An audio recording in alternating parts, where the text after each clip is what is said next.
Hindi ka nakinig sa akin. Nakiusap na ako sa'yo. Nakiusap na ako sa'yo na hanggat maaari, huwag ka na muna magtrabaho. Pero wala. Ano pinili mo? Mas pinili mo yung karir mo? Mas pinili mo yung trabaho? Diyan buha ka lang ng karir mo. I chose to work para mabigyan ng magandang buhay anak Anong buhay? natin! Nasa na? Ha?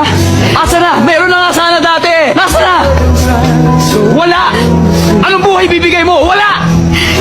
Hindi mo alam kung ano yung sinasabi mo dahil hindi mo naman pinagdaanan ko ano yung pinagdaanan ko. Dahil hindi mo alam kung ano yung hirap na pinagpapasapasahan ka ng mga kamag-anak mo dahil wala ka ng magulang.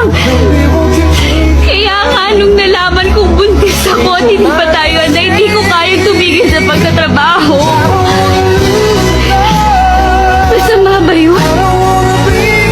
Masama ba na maghangad ako ng magandang buhay para sa anak ko?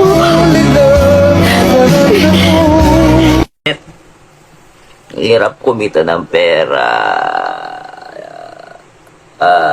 Direk, okay na ba?